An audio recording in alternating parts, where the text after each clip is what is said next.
Hey everybody, how's it going? Welcome back to Copper Jacket TV. So let's face it, during Trump's first term in office, things did not go very well for the Second Amendment. As a matter of fact, they got worse, and they continue to get worse during the next 4 years of the Biden administration. But now, during Trump's second term in office, things seem to be getting significantly better. And the same goes for Congress. During the first Trump administration, we had a split Congress. We had the Democrats in charge of the Senate and the Republicans in charge of the House. And while we did see some good bills get introduced, like the Hearing Protection Act, we knew that they didn't have a chance of going anywhere. With the Democrats in control of the Senate, we knew that it would pretty much end at the House. Well, now, during Trump's second term, we have control of both chambers. Both the House and the Senate seem to be more Second Amendment friendly. That means that bills like H.R. 38, National Reciprocity, actually have a chance of passing. So today, we're going to talk about some new and exciting news in regards to National Reciprocity and H.R. 38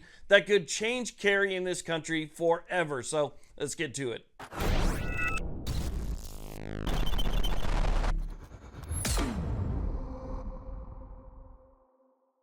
Now, if you support the Second Amendment and your right to carry, make sure you hit that subscribe button. It's free, it only takes a second, but it really does help us out here quite a bit. It helps us spread our message, and it lets the powers that be know that you guys want to see content like this, which helps this channel and other channels like mine stick around for a little bit longer. So thank you to everybody who subscribes. Okay, so let's go and talk about what's going on here with H.R. 38, National Reciprocity, which also has an element of constitutional carry built in. And that's because if you live in one of the 29 states that already has constitutional or permitless carry, the only thing that you would need to be able to carry throughout the rest of the country would just be your state-issued ID. So it's a bit of national reciprocity and a bit of constitutional carry. Now, I'm sure you guys know what generally happens with these types of bills. They get introduced, we get excited, they go off to committee, and then we never hear about it again. They typically die in committee. But that's not what's happening with H.R. 38. So National Reciprocity was just introduced back in January of this year, and it was almost immediately sent to the House Judiciary Committee, where it would typically sit for an extended period of time. However, this time they actually moved on it, and last week, the House Judiciary Committee voted on H.R. 38, and it was a vote that we won, moving this to the floor of the House, and it was a vote of 18-9, which was phenomenal. And this is what Jim Jordan had to say on the committee about national reciprocity. Our First Amendment rights do not change from one state to another, and our Second Amendment rights should not either. Law-abiding citizens should be able to carry a concealed firearm between states without worrying about conflicting state criminal laws or onerous civil suits.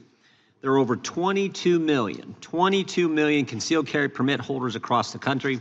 As of February 2025, 29 states have constitutional carry or permit-less carry laws. This means that a state does not require law-abiding citizens to obtain a concealed carry permit or license before carrying a firearm outside their home. Alaska was the first state to pass such legislation in 2003, with Louisiana and South Carolina most recently enacting constitutional carry just last year. In Vermont, consistently ranked as one of the safest states in the nation, no permit has ever been required to carry a firearm outside the home. Over the past 2 decades, the Supreme Court has issued several landmark decisions that have clarified what constitutes arms under the Second Amendment and the rights that the amendment protects. In the District of Columbia versus Heller, the court held that the term militia in the Second Amendment does not limit the protection to only those serving in our military. In McDonald versus Chicago, the court in 2010 explained that the Second Amendment is, quote, fundamental to the nation's scheme of ordered liberty and deeply rooted in the nation's history and tradition, and is therefore incorporated to the states through the 14th Amendment. Most recently, in New York State Rifle and Pistol Association versus Bruin, the court held in part that the Second Amendment protects the right to carry a handgun for self-defense outside the home.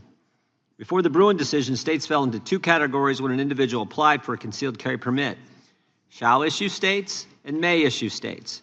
In other words, the simple desire for self-defense and the exercise of one's Second Amendment liberties were not always enough to satisfy the requirement in may issue states.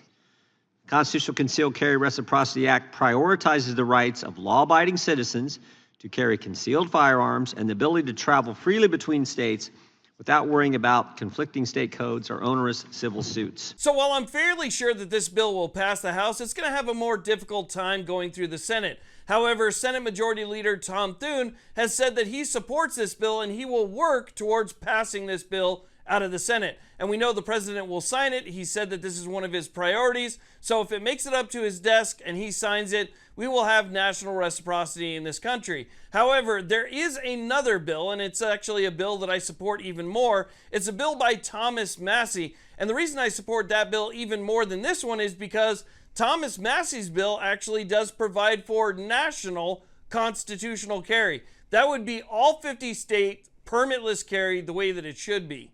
Mr. Chairman, I appreciate H.R. 38, the Constitutional Concealed Carry Reciprocity Act. I intend to vote for it, but and when it was first drafted, I think it was more complete.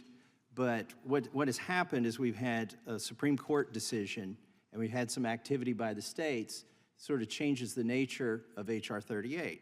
What is that activity? Well, 29 states are now constitutional carry. This will address Mr. Goldman's concern. 29 states are now constitutional carry. H.R. 38 sets up a situation where if you are in a state like Kentucky that has constitutional carry, and you travel to a state like California, which does not have constitutional carry, I have, in some ways, more rights to carry a gun in California than does a California resident, under the framework that H.R. 38 would establish. Now, those were just a few exceptions here and there to H.R. 38 when there weren't that many constitutional carry states. But now there are 29 constitutional carry states. What else has happened? Well, the Supreme Court decision of Bruin says that every state now has to issue a permit. So if I'm from Kentucky and I have constitutional carry, it means I now have constitutional carry in every state. My amendment, by the way, is just a statement of a bill that I have offered, which is national constitutional carry. And what my bill says is that if it is legal for you to own a gun in a state, then it is also legal for you to carry that gun in that state.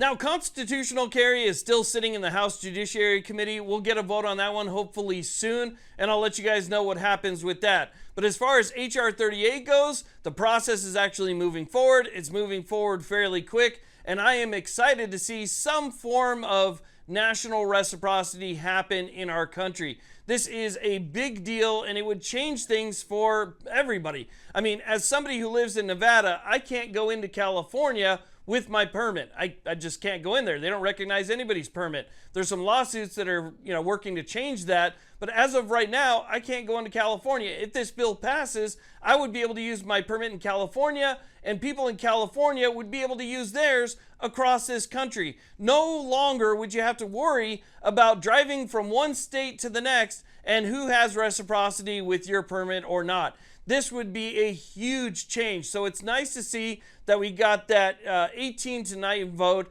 out of the House Judiciary Committee, and I wanted to let you guys know about it. Just happened last week. This is a very big deal, and I'm very excited about it. So again, I wanted to share that with you, and I want to thank you all very much for watching. I really do appreciate it. Please like, subscribe, and you guys have a great day.